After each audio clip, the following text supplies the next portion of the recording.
नमस्कार दोस्तों, स्वागत है हमारे इस चैनल पर जहां हम हर उस शो की धज्जियां उड़ाते हैं जिसे लोग कल्चरल ट्रेजर मानते हैं और हम उसी कॉमेडी का खजाना बना देते हैं। तो आज हम बात करेंगे इंडियाज गॉट लेटेड के नए एपिसोड जिसमें फीचर कर रहे हैं दीपक कलाल, मन्नान देसाई और हमारे एकमात्र अनोखे स्टैन बॉस। तो भैया ये शो असल में इंडियाज गॉट टैलेंट की कजन सिस्टर है। मतलब टैलेंट वालों का काम तो है, पर यहाँ लेटेंट का मतलब है वो चीज जो शायद कभी दिखाई ना दे। अरे बाप रे, ये तो धोती खोल रहा है। हाँ भाई, कभी कभी ऐसा लगता है जैसे शो का नाम होना चाहिए था इंडियाज गॉट लेजेंडरी पेशेंस। मतलब हम सब के पास धैर्य होना चाहिए ये देखने के लिए कि आखिर ये सब हो क्या रहा है। अब बात करते हैं हमारे पहले जज दीपक कलाल की। भाई इन्हें देखकर तो लगता है कि जिंदगी में अगर टैलेंट ना भी हो तो भी आप लाइमलाइट में रह सकते हो। दीपक कलाल जी एकदम सीरियस होकर कमेंट पास करते हैं जैसे वे म्यूनिक में ओलंपिक गेम्स की चीफ जज हो और हम यहाँ क्रिकेट के टेस्ट मैच देख रहे हो। उनका दिल से कहना तो बस बड़ा वाक्य है, पर असल में दिल से कहते हैं मुझे यहाँ क्यों बुलाया। अब आते हैं हमारे दूसरे जज मानन देसाई पर। भाई ये तो कुछ भी देख के ऐसे रिएक्ट करते हैं जैसे 10 रुपये के चॉकलेट मिल गई हो, चाहे कुछ भी हो। मानन भाई बस एकदम एक्साइटेड रहते हैं और उनकी लाइनें ओ भाई लगता है जैसे टैड जोक्स की पूरी डिक्शनरी याद कर ली है। जोक ऐसे मारेंगे कि ऑडियंस में बैकग्राउंड साउंड आना चाहिए। अब आते हैं तीसरे और सबसे बहादुर जज स्टैन बॉस पर। भाई इस बंदे का टैलेंट ये है कि इसे कुछ भी कहने की जरूरत नहीं होती, ये बस चुप बैठा रहे तो भी ऑडियंस हंसने लगती है। लेकिन जब बात करते हैं तो ऐसा लगता है कि गूगल ट्रांसलेट को गलती से फनी मोड में सेट कर दिया हो। हर बार ऐसा ही सवाल कि स्टैंड भाई आप क्या कहना चाह रहे हो। अब कंटेस्टेंट्स की बात करें तो भाई इनमें से कुछ लोग ऐसे टैलेंट लेकर आते हैं कि हम सोच में पड़ जाते हैं कि क्या ये वाकई में टैलेंट है। मतलब ऐसा ही टैलेंट तो हम बचपन में टॉयलेट में बंद होकर करते थे और कभी कभी तो लगता है कि ये लोग खुद भी कंफ्यूज हैं कि आखिर ये किस चीज के लिए ऑडिशन दे रहे हैं। तो दोस्तों हर एपिसोड का सबसे बढ़िया पार्ट होता है वो इमोशनल सीन जहां कंटेस्टेंट अपनी कहानी सुनाते हैं। मतलब हमें लगता है कि ये लोग सीधे फुल टाइम रियलिटी शो के लिए बने हैं। असल टैलेंट तो ये है कि बिना आंसू भाई इन्हें एक्टिंग के सारे अवार्ड्स दे देने चाहिए। बात तो सही है। और भाई होस्ट की बात तो करो ही मत। ऐसा लगता है जैसे होस्ट ने अभी अभी किसी बोरिंग लेक्चर से निकल कर यहाँ एनर्जी ड्रिंक पी लिया हो। हर बात पर ऐसे रिएक्शन जैसे इनको अपना खुद का म्यूजिक वीडियो शूट करना हो।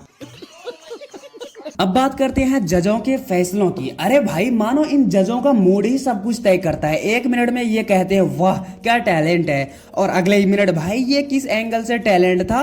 ऐसा लगता है कि इनके फैसले उस पर निर्भर करते हैं कि नाश्ते में क्या खाया था। कभी कभी तो यही सोचते हैं कि इनको शो के दौरान लाइव लक्की ड्रॉ निकाल कर ही डिसाइड कर लेना चाहिए। चलो इस बार ये पास है।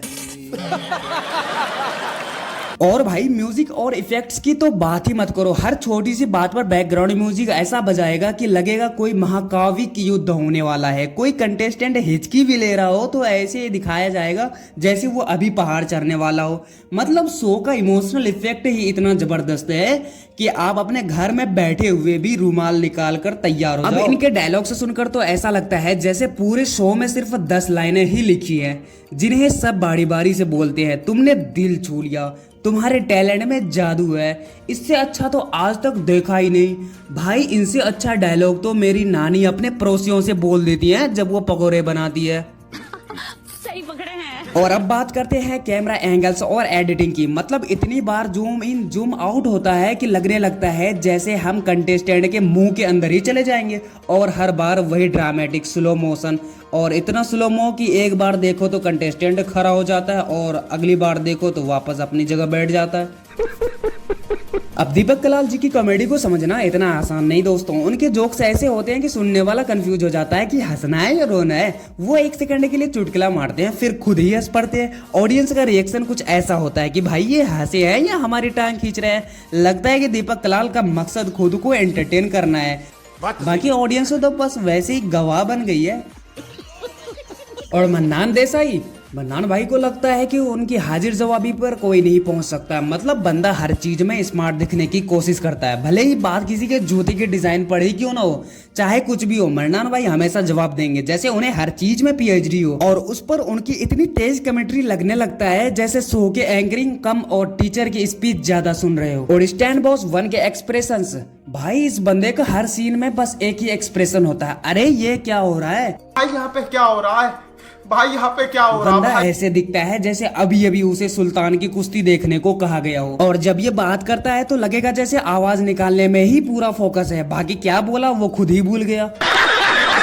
और फिनाले आते ही हर सीजन का वही महाड्रामा हर कंटेस्टेंट को बताया जाता है कि तुम ही हो अगला बड़ा सितारा, और फिर अगले ही हफ्ते शो का फिनाले हो जाता है और अब ऐसे गायब होते हैं जैसे मिस्ट्री फिल्म का क्लाइमैक्स हो। भाई कहाँ गए वो सब सितारे? तो दोस्तों ये था हमारा आज का full on roast India's GOAT legend का।